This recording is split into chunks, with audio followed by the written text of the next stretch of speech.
My name is Colin Christian. I'm an artist from London originally.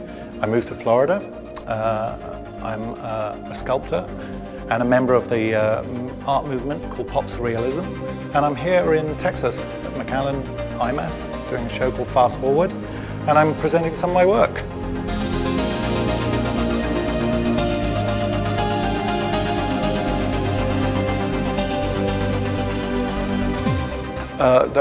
The name of the show, Fast Forward, is this is just my idea as a possible futurist.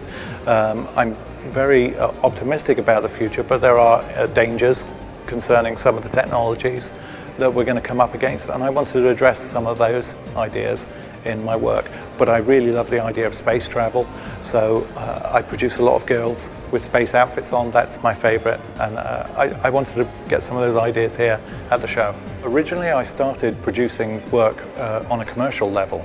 I didn't have that much confidence as an artist, so I wanted to produce work, so I ended up doing a lot of work for nightclubs and restaurants. I did kids' bedrooms, I did all this kind of stuff, but all the time I was using the experience to learn how to perfect the technique.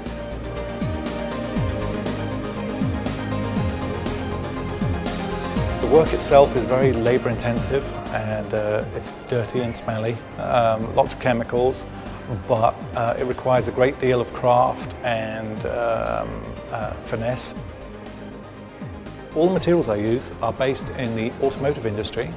They're materials used by low-riders, custom cars, which is fiberglass and base coat, clear coat paints. So everything is inspired directly from low-rider culture.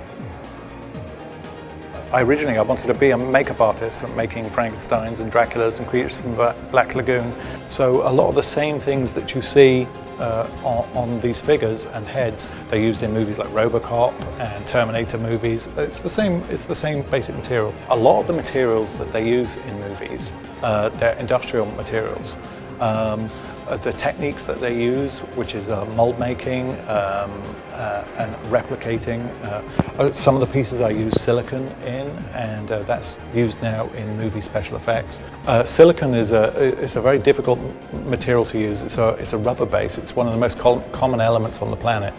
And you put it into a mold, you make a sculpture, and then you make a mold of it, and then you put the silicon inside.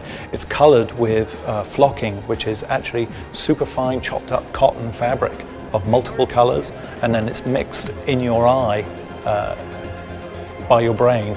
So you see it as a total colour, but it actually, if you took a microscope to it, you would see that it's actually tiny little dots of colour suspended in a clear liquid.